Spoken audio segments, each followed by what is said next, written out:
people always ask me, oh, why do I need to invest in real estate? Well, we're going to talk a little bit about that in the presentation. But really important thing to know is that of the key, the top 3% of wealth builders in America, actually, you can even go the 10%. So that would be what do you call it? The 1%er or the 2%er? Let me just say top millionaires. Okay, so people that own a net worth of $1 million or $2 million in America, 99% of that is in real estate investment.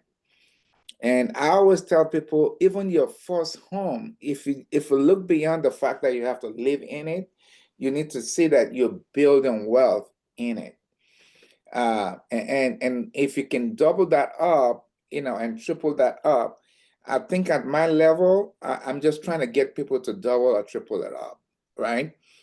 Because I know once you have one and you get the second one, lifestyle changing for you.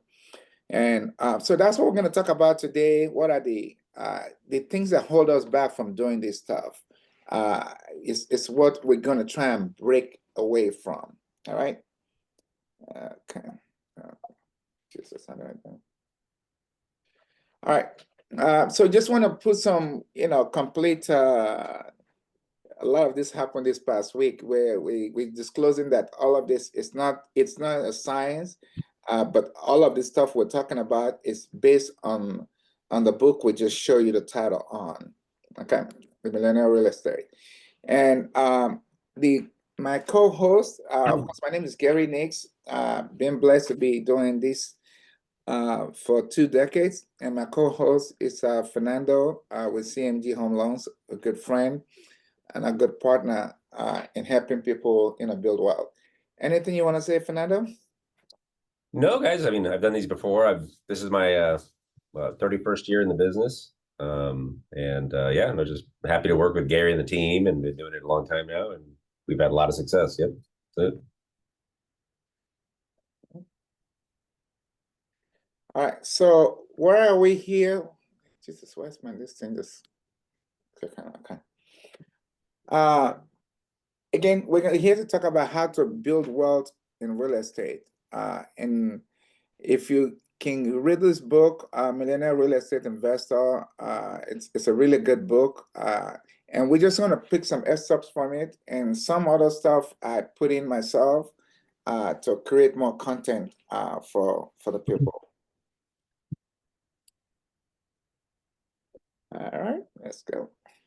So what we're going to cover in our workshop are 3 main areas: possibilities, leverage, and proven systems.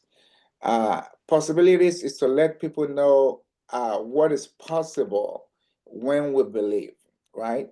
And then we're going to talk about how you let your money work for you as opposed to you working for your money. Our mindset is set up around working for money, working overtime, which is great, but you gotta turn that money around to where it start working for you.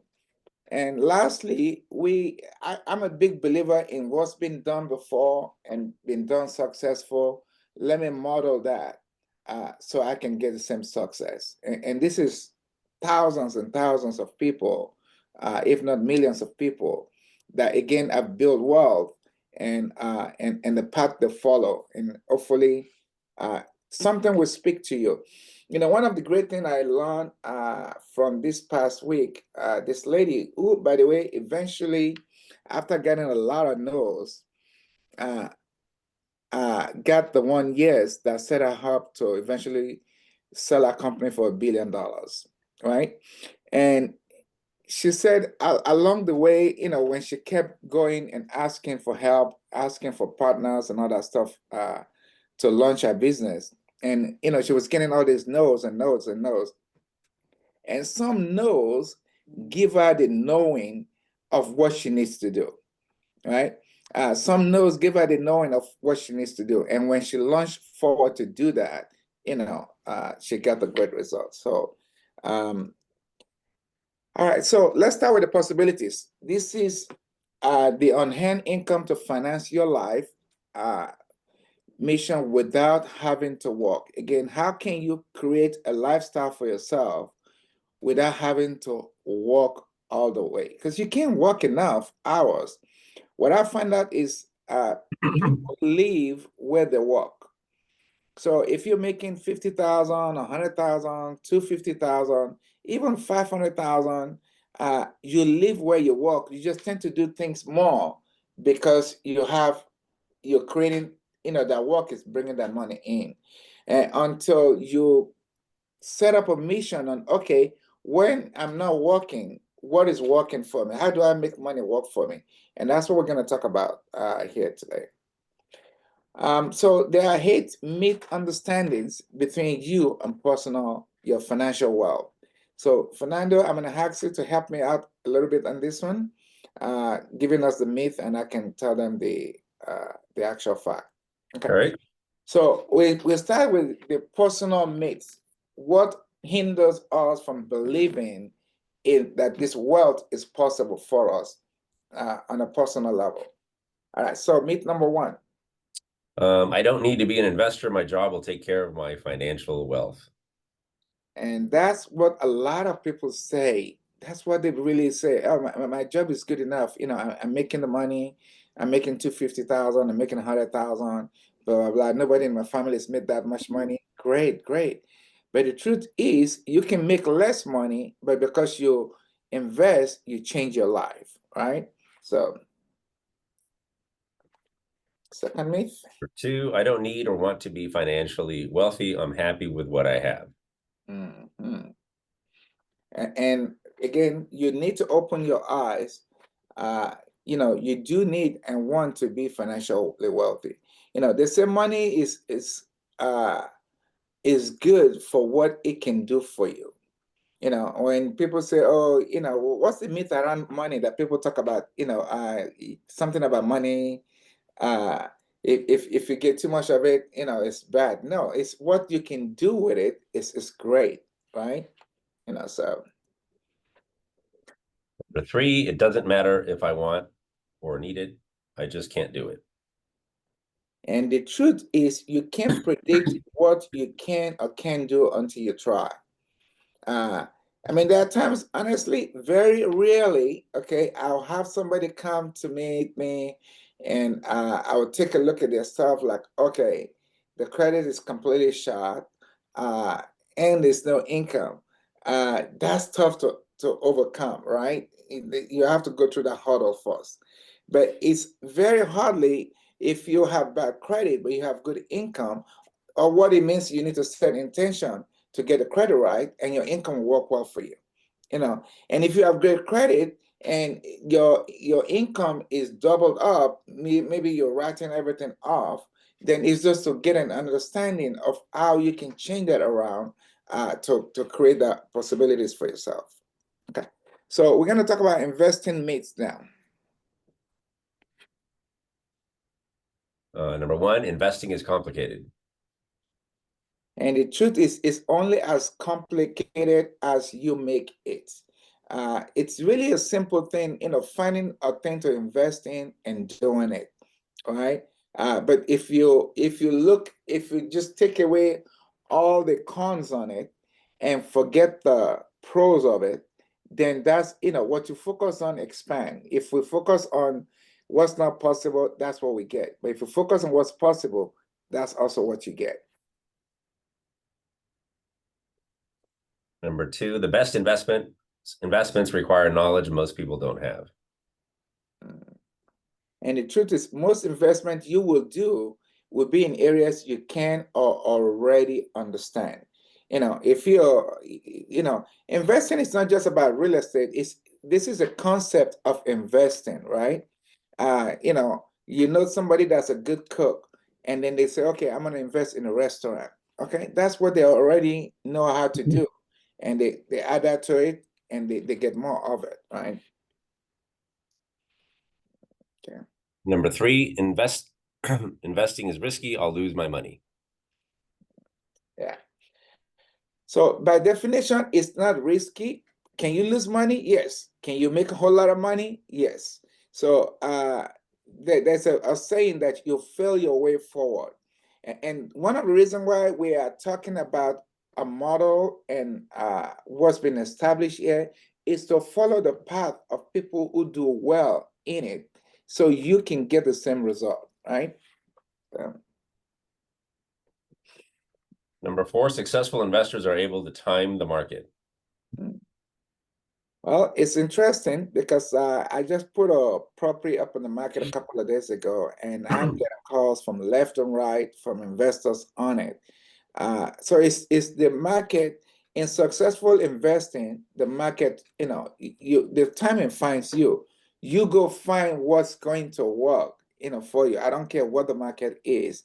There's always something that's going to work for you, So, and if sometimes I remember a friend of mine, when I bought my last house that we lived in, he bought a place in Manhattan Beach, and he bought this investment, and out of pocket, it was coming out like $2,000 out of pocket to keep the tenants in the place.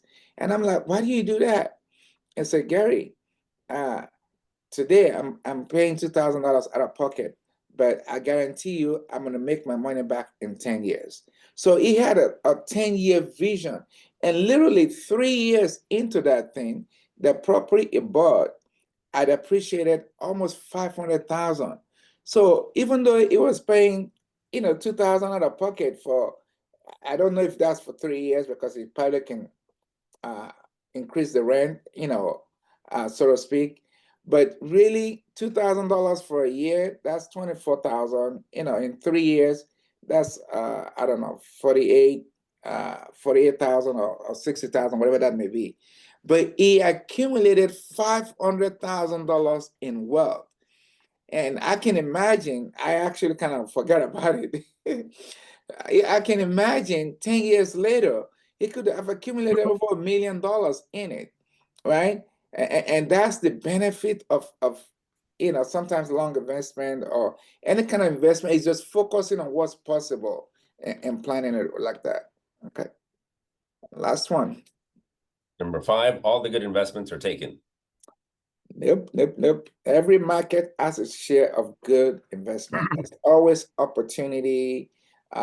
There's programs that can get you into it, that can make it possible. All right. Okay, so just to give you guys some possibilities of what people are doing already or what's been done already. So if you look at the National Association of Realtors and the stats that they share with us, it shows that 17% of all 1 to 4 unit home purchased in 2010 involve investors as a buyer, people that don't live in the property, they're buying into to do investment. Now, 68% of all investors buy within 50 miles of their primary residence. It doesn't mean that it's 68%, it's not 100%. I kind of favor that because I've seen that over my lifetime where when I buy too far in another state, challenges can come under. It doesn't always be, but if you can buy where you can kind of go touch it or go see it, I think it's a good thing. Average sales price, that year was $96K. And 60% were single family homes, houses. So let me actually give you some more defined statistics. Number of absentee-owned condos this is just LA County, about 96,000, right? Condos purchased in 2020 that's not owner-occupied, over 4,000. Absentee-owned single-family homes, almost 200,000. That's single-family home that you live in, whatever. Purchased in 2020, over 11,000. So there's a lot of people doing this. There's a lot of people doing. This is just letting you know, 11,000 people buying single-family, over 4,000 people buying condos. There's a lot of people doing this. So, and when it's kind of like the herd, right? If you've ever been in a range or in a farm and you see the herd where all these sheep are running, running, running, right? You follow the herd because you never, if you try to do by your own, you're gonna get slammed on the floor, right? Follow the herd. So 2 to 4 units, about 93,000 people. People that bought 2 to 4 units, over almost, close to 3,000 people that did it. So again, follow the herd. Okay.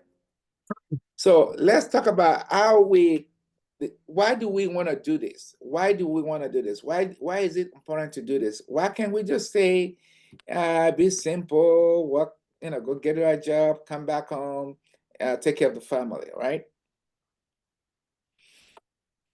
So first, you want to set up big goals, whatever that big goals may be for you.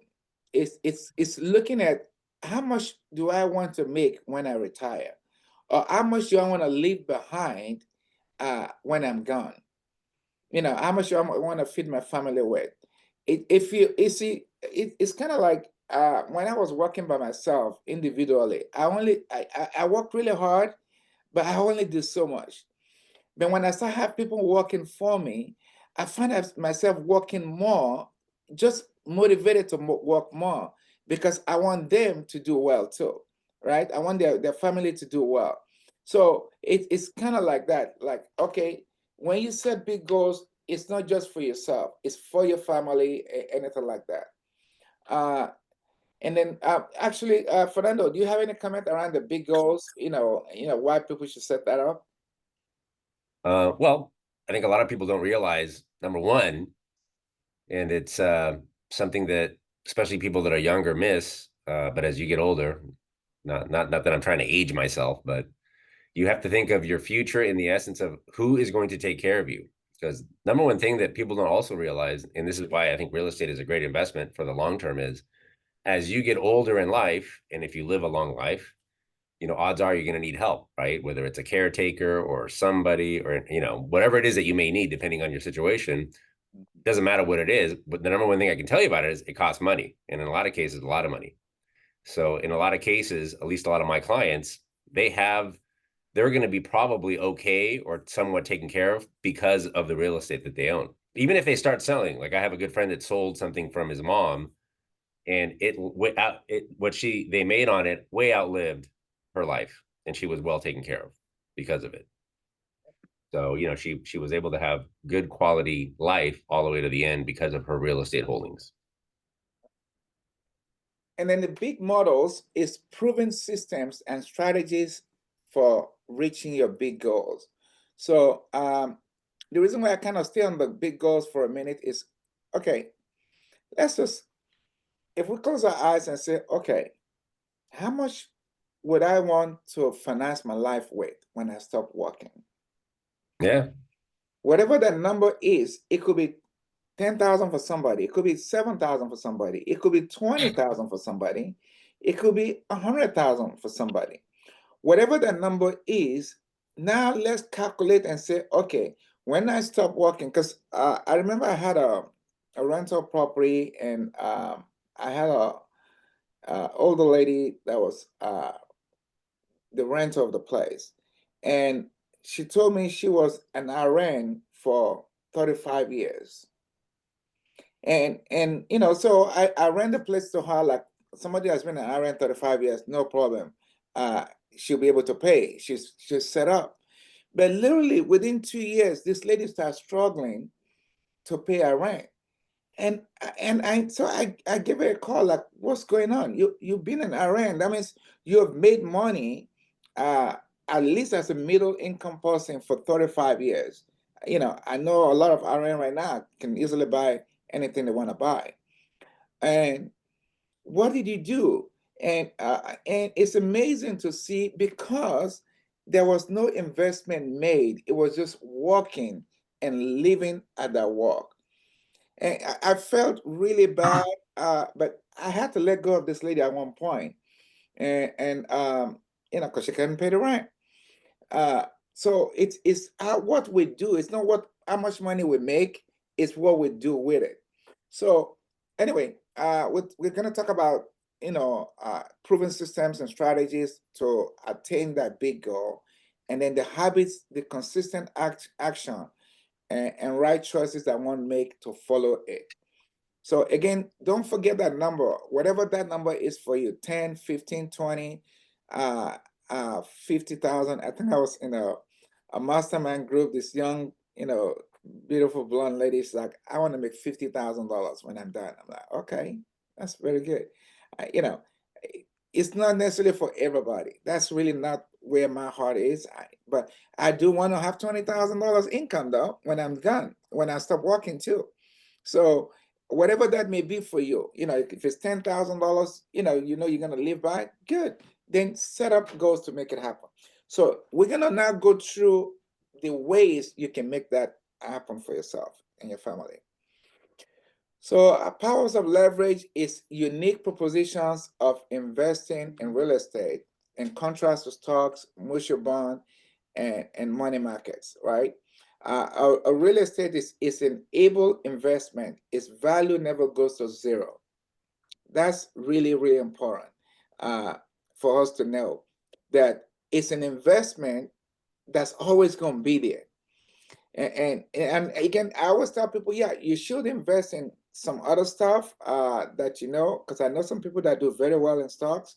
That's great, but you have to constantly watch that. But in real estate, you can just you have it and you go in your merry way and just maintain it. All right, so let's let's talk about this. Fernando, help me out with this one. The Power Leverage most able investment. Number one, accessible. Anyone can buy it. Yep. I think that's pretty self-sustaining. Go ahead. Number two is appreciable, increases in value over time. That is true. Number three is rentable. So cash flow, making money while you're sleeping. Yeah. Number four is improbable, sweat equity. Number five is... hold on that one. I want to make sure they understand the value of that. So like my friend that bought a place that he was paying $2,000 extra out of pocket, but in 3 years the property appreciate 500,000. That's sweat. That's really, really good. So I can imagine in 10 years, it could be $2 million. And by the way, I've been blessed to see people that I sold a property for. I remember this young couple, they bought they can qualify for, was a condo for $199, and literally 5 years later, they sold that condo for almost $425. Holy moly! Can you imagine that? That double the amount at $199. I think we put like $5,000 to buy the condo, and then 5 years later they sold it for $425, and took almost $250,000. Oh my God, this is so good. All right, go ahead. Now I'm at number 6. Oh no, I'm at number 5. Deductible, depreciable, deferrable. Great tax benefits. Can you talk a little bit about that, please? Yeah, so when you have an investment property, unlike your primary residence, you have way more write-offs than you do, because every repair that you do to it is a write-off. Your mortgage interest is a write-off. Your taxes are a write-off. Your insurance is a write-off. There's depreciation as a write-off. Multiple ways to basically, write off and protect your investment against your taxes when it's a investment property.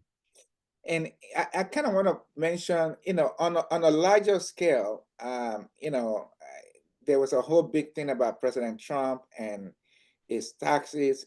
People don't want to, he doesn't want to show it and all that stuff. It's not paying taxes, even though it's making billions of dollars, right? This is the avenue. You write off those stuff, and whatever you want to write off, and it doesn't go against your income. It still shows your income is high because these are legitimate write-off, correct? Yep. All right. Go ahead. Number 6, stable, slow to rise and slow to fall most of the time. 7, livable, shelter in more ways than one. There's always going to be somebody living in a house. There's always going to be somebody living, unless it's pretty messed up and you fix it up and it's right back on, right? So very, very understandable with that. So let's kind of give you an idea, because again, it's not to say you can do any one of these, right?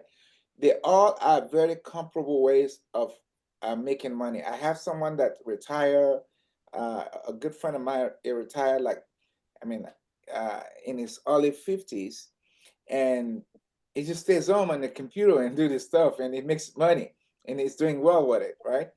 But what you need to see is, I'm not going to go through the whole thing. I just want to let you guys see at the very top. If you want to buy 100,000 in stocks, how much you got to put down? 100,000. If you want to buy 100,000 in mutual funds, how much you got to put out down? Another 100,000. Money market, you want to buy $100,000 worth of money market, you got to put the 100,000 down, right? But you can buy $100,000 property and put 20,000 down. So kind of, let's not say 100, let's say $1 million. You want to buy $1 million in stocks, you got to put $1 million down. Yeah, mutual funds, money market. But when it comes to $1 million property, you can put $200,000 down. And it even depends, right? If it's your first one, because most of the people on this platform, it may be your first or second one. If it's your first one, hello, that $1 million property, you can probably get away with putting less than $100,000 down. Well, if you buy an FHA, you can put $35,000 down. I mean, if you qualify, right? But you could. I have a guy right now, 920,000 FHA house, putting 3.5% down. Qualifies fine. That is the beautiful thing about real estate, folks. That's really the beautiful thing. We're not going to go through the rest of. I have a lot of Well, slides. I think what you mentioned it in your previous slide, and I see it here. That's important to realize, guys, is like I said, whether it's Bitcoin or stocks or whatever, in one day or whatever, it could go to zero at some point. But you never ever see real estate do that. As a matter of fact, I just saw in the news, the first lot or property in the Palisades was just sold last week after the fires, right? Which is unfortunate tragedy. So I'm sure the family, got paid. They got paid out, for the house, who knows, $2, $3, $4 million, whatever it was worth. But just the dirt, it was just nothing. They had a camera crew there at the news. It sold for I think 1.3 or $1.4 million. So think about it. The worst of the worst thing that possibly happened to this investment, it burnt to the ground, and they still got 1.3, $1.4 million for just dirt. Nice. You can see that doesn't happen with stocks. When it goes to zero, that's it. Over. If the company goes bankrupt, it's over. Yeah. All right. So leverage is understanding how to use other people's money, the banks, mortgage companies, owner financials, whatever that may be, to create a profit for yourself, right? And it's something that also can appreciate, and the rent can increase over time to keep growing how much you come out of it. So basically, if you need 100,000, 5% of that is 5,000. Just like Fernando alluded, if you need $1 million, you can probably get away with it with 50,000, right? So let's. Okay. All right. So this chart right here is to show you how you either are working for money or money is working for you. All right. So money works for you with you putting some capital down, and you have some cash flow, and you have things start growing. If you're working for money, your spending is just going down. It's going down. If you have $100,000, you buy stuff, the money you buy with it just keep going down. So you either want to go up or you want to go down. It's a choice. That's a beautiful thing. But let's talk about what it takes to build that money. I'm gonna move through the slide. Emotions for a very long time. I was also dealing with the fear of embracing negative emotion Can that person be on mute, please? If you don't mind muting yourself, thank you. We want to do good. We want to succeed. So Wendy, can you mute that one? the way that you envision people. Thank you. All right. So in the beginning, you're gonna start with a lot of debt, okay? Because you only put so much money down, right? But it grows, it grows, it grows, it grows, and the next thing you know, you got a whole lot of wealth, right? So your debt is what you finance, right? You start paying it down, your equity start growing up. You start paying down, and eventually you pay that debt off in a 30-year, 25-year, whatever that may be. You pay it off, and you got a lot of wealth. It's always a pleasure when you meet someone that their house is notice paid off, and they're looking at what options they have, right? And then when it comes to rental properties, right? So again, the first shot was to show you how real estate wealth builds up, because you're gonna need to live in some place at some time, right? You're living somewhere. That's why I was like, whether you're renting, buy a place, and and people get caught up with, oh, if I want to buy a place, it needs to be this much. No, buy a place like where you're renting, and you start growing, and then you can buy the next other place. Let me just quote this right now. You cannot save as much money as equity you can build over time. Over time, it doesn't matter what market you buy into. 10 years later, you couldn't have saved as much money as the equity you could have built. And in the last few years, you could probably wouldn't have been able to save what equity you can build in a couple of years, right? But anyway, let's move on this chart here. So you have vacancy, you have the debt service, and you have a little cash flow, right? Your vacancy stays on, you have a little more better cash flow, better cash flow, and that's vacancy. So the debt are the payments you're making on the house. And at one point that payment stop, and all you have is vacancy and money. And I mean money, right? It's really awesome when you have a place that's you bought for 800,000, and 10 years later now you owe 200,000. The house is now worth 1.4 million. Isn't that great? All right. So why do people invest in real estate? Number one, the return on investment is less out-of-pocket money for you compared to other forms of investment, right? Fernando indicated about the tax write-offs, right? You can write everything you spend on your real estate. Now, Fernando, can you explain to us the difference? Because, we may have some people that are business people, right? And they say, well, I have a business, I can write off my business too, right? Yeah. So can you explain the difference between that and if it's actually a real estate that you're writing off?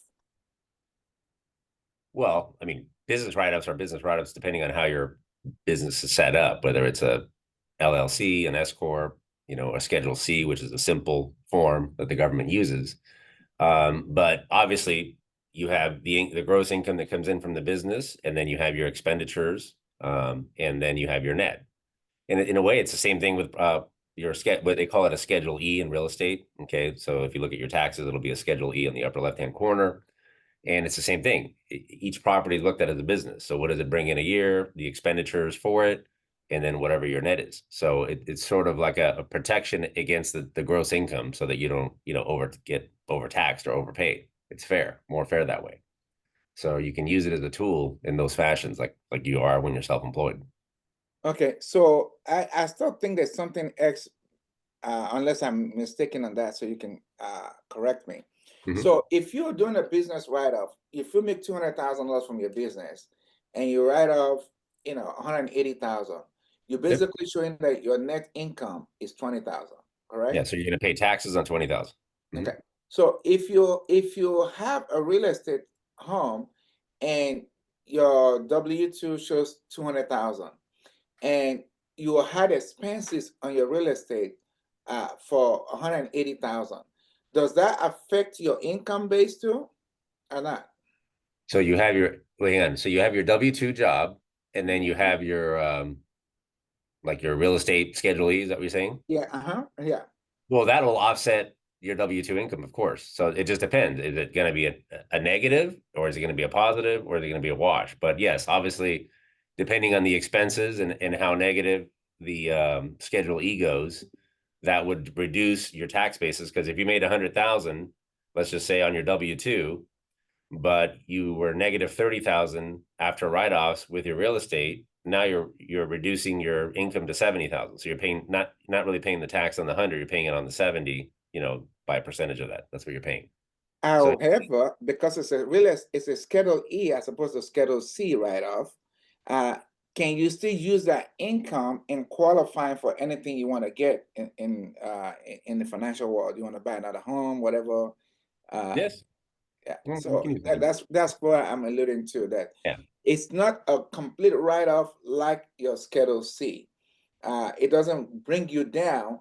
It makes you pay less taxes, but it doesn't bring you down in terms of the bank looking at your capable income.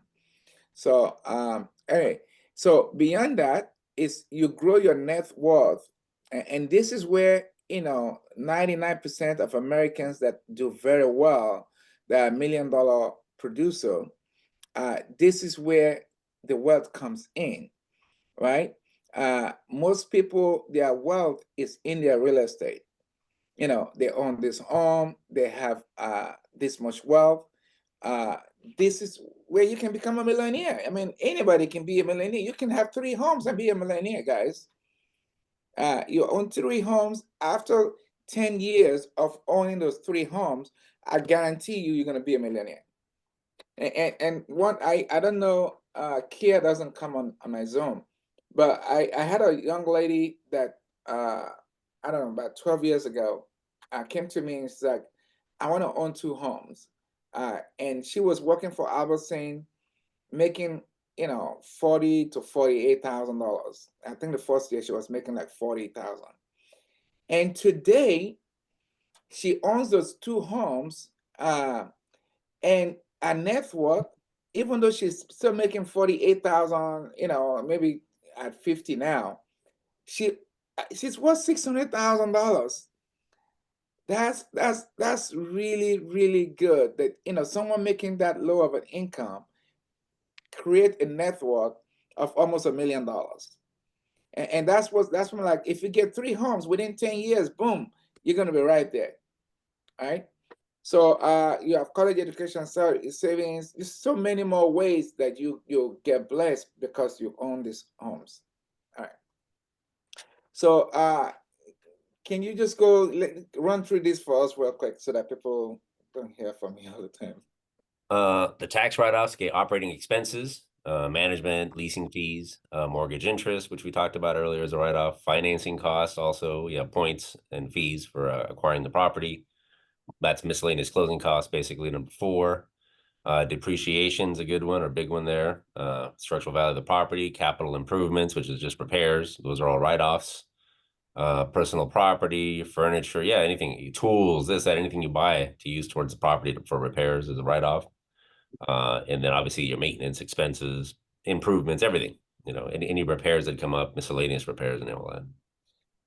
And I mean, I think America is growing in one of the things that because a lot of people did, either you like it or not, majority of people voted for Donald Trump. And one of his thing is this is how it's made his living, but it's open to everybody. It's open to everybody. I don't care who you are, it's open to you, where if you make good income, you have the ability to write off because you invest in real estate. Okay. All right, so this is just a little story about myself, because I always like to witness to people. This is what I've done and how I've uncovered myself. You know, this is a lifespan, and some of us stumble into it. Some of us become more, even when you stumble into it in the beginning, you become more purposeful in it later on.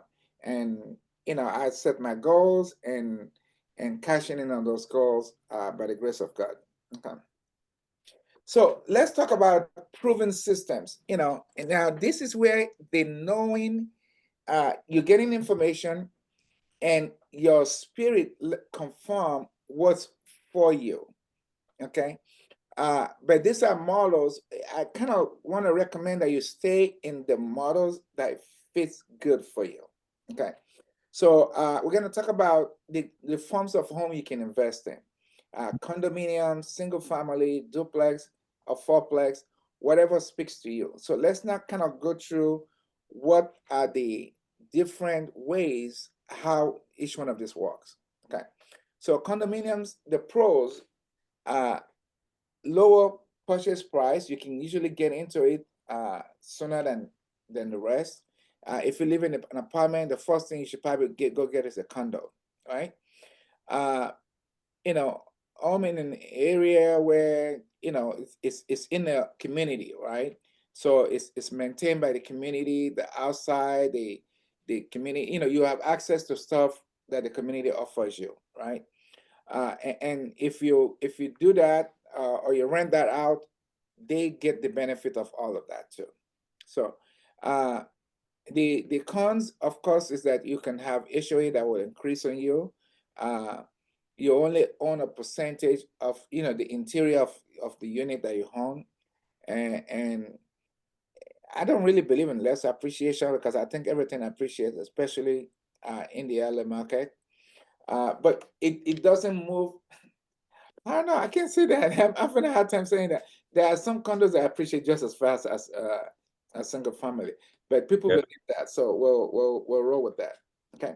So those are the pros and cons if it's a condo that you want to go into, but it's something you can easily get into.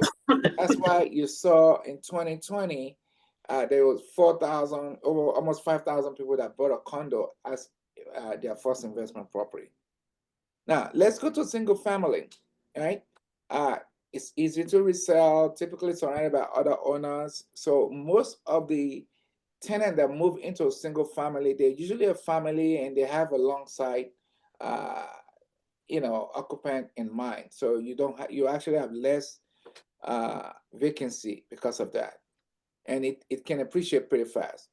The problem with that, of course, is if you have an unperforming tenant or a vacancy for whatever reason, you're all in. You got to pay it by yourself. So you always want to make sure if you have a single family at any time of the year, you have 2 months of paying that mortgage in your savings, right? So because if that person move out, it's 100% that you got to cover it. Okay. A duplex is some people feel more comfortable. Again, you know in the knowing what's gonna work well for you. It's so powerful how our personal information give us that confirmation of what we need to do. So duplex typically close to around single family homes, less risk because it's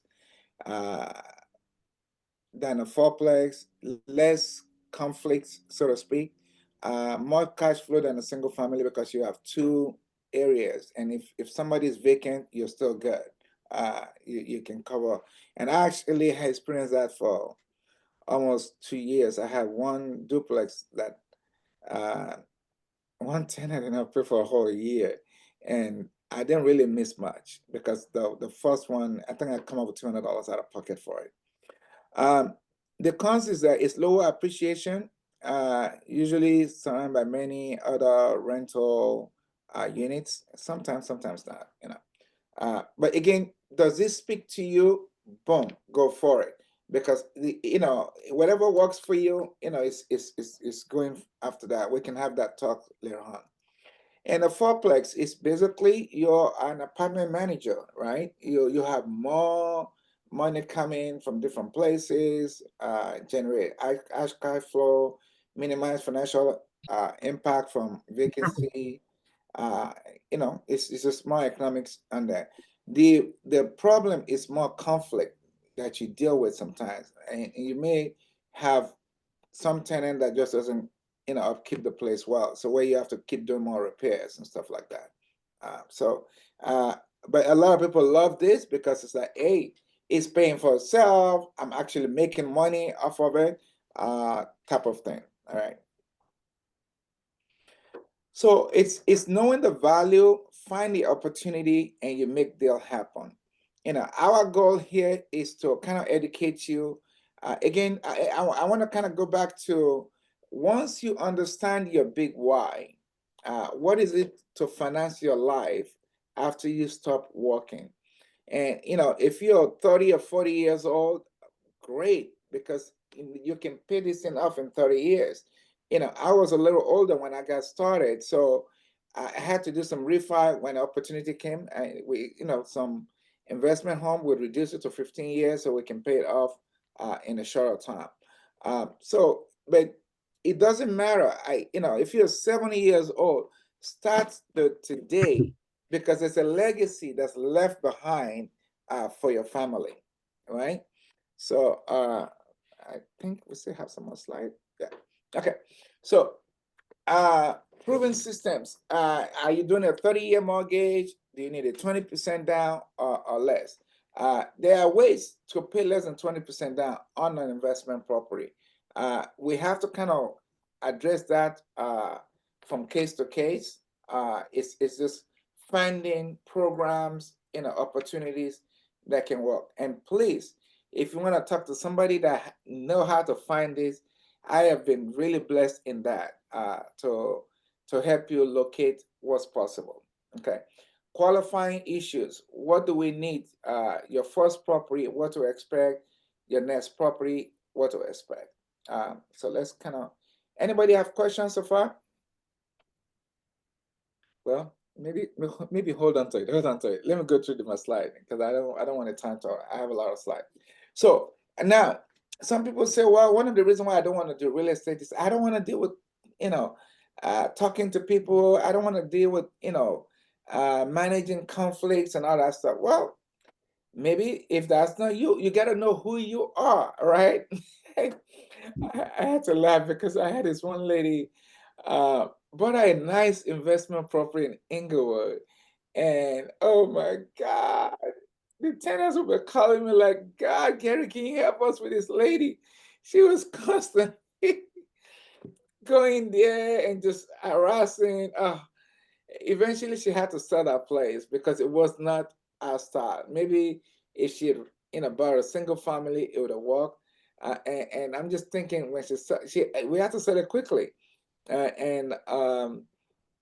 she still makes some money off of it. Actually, still made like 100,000, but damn, she could have made $500,000 on that place.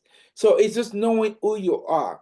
Are you the one that can deal with people, or you're not? Then it's better to hand it over to a management company, and they will do a good job for you. Just gotta find one that's competitive, that's not taking all of your money out. Or are you gonna manage it yourself? Know who you are. Okay. So again, all of our conversation today come from the Millionaire Real Estate Investor. You can get one, you can get a podcast. And then, of course, Fernando is on the line. If you need to talk to a mortgage person as to what's possible, he can do that. But I always recommend that you also give me a call first because I can dissect where you are, what needs to be done. I don't care where you are. I was just talking to somebody yesterday, like, hey, we want to buy a property. Our FICO score is pretty low. And I'm like, listen, you are just one step away from turning things around in your life. I don't care where you are. And it's knowing that everything is possible when we seek advice, when we come out of our shell to see what we can do. Okay. All right. Questions, everybody? Questions.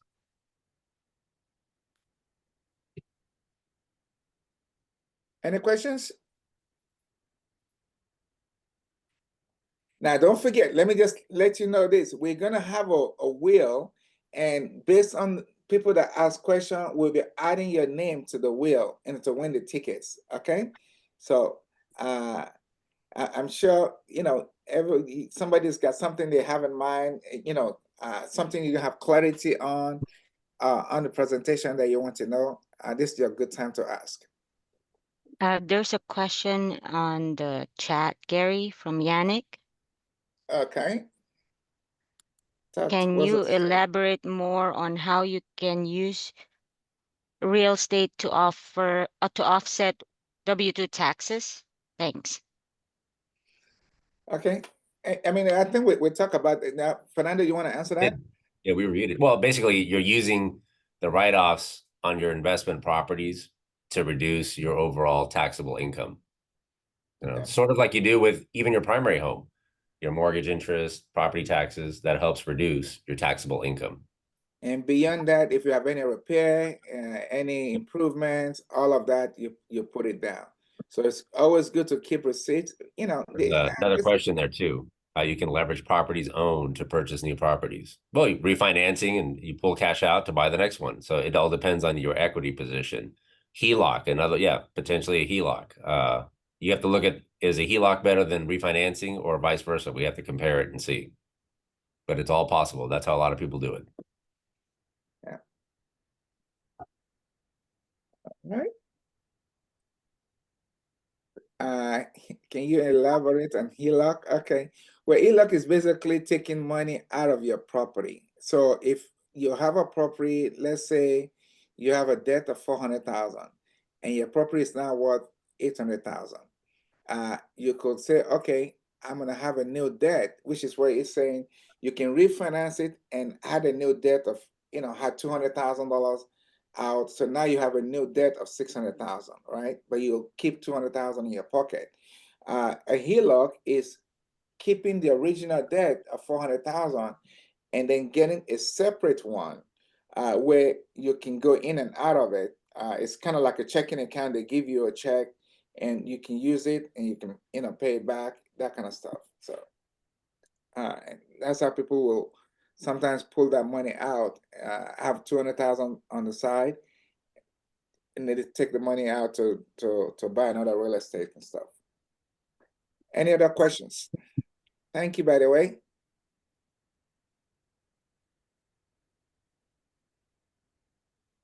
Oh, okay. Is it more beneficial to purchase a multi-unit property as a first-time buyer? Yes. I always think that you should buy a duplex if you can, FHA right out of the gate, because you can get in with as little as 3.5% down. You have the other door to help you cover the payment. So it's basically like assistance in the payment. And then later, when you're ready to move to another property, now you have two doors paying for it. So I always say that's the first investment should be 2 to 4 units if you can do 2 to 4 or at least 2. Okay.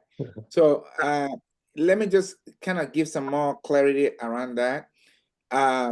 If you have a mindset of owning multiple properties, yes, because you can buy that 2 to 4 unit with as little as, as little money down as possible, FHA, 3.5% down. However, so now once you have that and you can document that the other unit, you're showing it on your taxes as your income, the next 2 years, you can buy, now you can move to a single family home and buy still with FHA as low as 3.5% down, because you're going to say, I'm moving away from the income property. I want my now owner occupied property. It's just having clarity on how you want to move. Again, bearing in the models that you like the 4 unit, I show the pros and cons for the 4 unit, bearing that model that you can deal with that. Because if you go do that and you move into one and you're not the kind of person that can deal with conflict, you can have a headache in your head. So just know who you are and what bear witness with you and go do that. All right.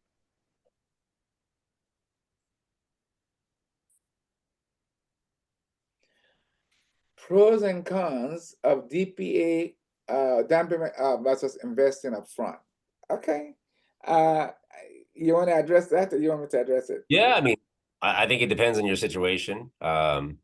Obviously, if it's a grant, that's free money, so that's different. But a lot of the down payment assistances are silent seconds. In some cases, like the Dream for All program, is an equity share situation. So they're sharing in the profits or equity of the property.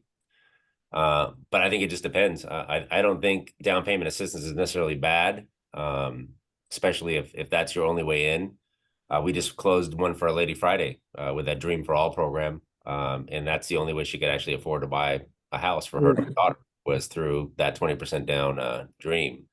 So she didn't have much of a choice if she was going to try to buy, especially a single family, which is what she needed, not a condo. But you know, some people ask about down payment assistance, but they also have $300,000 to put down. And it's almost like, well, it kind of defeats the purpose. I think, you know, you're better off on your own using that money, no equity sharing, no nothing, and, you know, going in that direction. So it just depends. The house might be worth 500. But I think it's important to clarity is power. Having clarity is power. Yes, if you don't have much money, and yeah, take the government money or Yeah. any program money to get into that thing, right? And then, you know, as you build your own money, then you have opportunities to do something later on. It's just looking at those. You know, I think I've had people like, oh yeah, I want to use down payment system first, and then on my second one, I use my own money. You know, which is cool. It's you know, the one that works is the one that works. But any which way is, listen, you want to get multiple properties so you can build more wealth. If you're a single person, you get married. I love my niece story. She went to college in Howard University, and she was renting a place there. I'm like, you know, why are you renting a place? Let's go get you a place. Go get your condo like you have. And she bought that condo at 22, got the place, and then she got married, you know, many years later. And I'm like, hey, your husband, you guys go get a place. And we went and got a place for him. And just last year, they both now got a place together. So it's phenomenal. So he's able to say he's renting his out. She's able to say she's renting out. It still allowed them to get 3 properties without having to put more than 5% down at any given time. That's phenomenal. That's wealth building, you know, creating that opportunity together. So it's really good to see that, and you know, create possibilities for you guys. Awesome. I think we are. Okay, let's see. When purchasing a home or multi-unit property, does the buyer have to dwell in the home for a period of time before renting? Well, if you're buying a house as an owner-occupied property, if you read the small print, all it's saying is that you're going to stay there for 12 months. After that, it's whatever you want to do. Okay. So, and that's what it says. What you do is something, whatever you want to do. So But there are circumstances where I've seen people, you know, they're there for 6 months, and then for whatever reason, they need a bigger house now because the parents are moving in, so they rent it out and they go buy another house. You know, so it's all case by case. I had a question. okay. If you already own a home and you wanted to buy, let's say, a duplex, can you use FHA for that one? If it's going to be Potentially, yes. Potentially, yes. It has to make sense as to why you're going to, you know, occupy that. But I've done many of those where I have a client that owns a condo or a 2-bedroom house, and then they find a duplex. It's 4 bedrooms, 2 baths in the front, and then 2 bedrooms, you know, 1 bath in the front. So they're moving in the big front house. So it makes sense. It's a much larger home. So in their case, they're able to obtain FHA financing for that. Okay. So it's always about creativity involved, and where you create availability for the bank too. You know, normally it's pretty hard if you own a home and you want to go buy a duplex. I got to tell you the truth, because now they see you as an investor, and they're going to want you to put that 20-25% down for that duplex. But if you can create a scenario where if you own a 3-bedroom and then you want to go buy a duplex, a 3-bedroom and a 2-bedroom, or a 2-bedroom and a 2-bedroom, you have to show justification there. But you could also do it the other way. Yeah, no. Now your kids are out of the house and it's just you and your wife, and you have a 4-bedroom house. You could say, hey, I'm going to go buy a duplex. It's a 2 and a 2, but I could use the income. I can rent my house out, and my kids just, you know, they're in college or they're gone, and you can prove that. That makes sense too. Okay.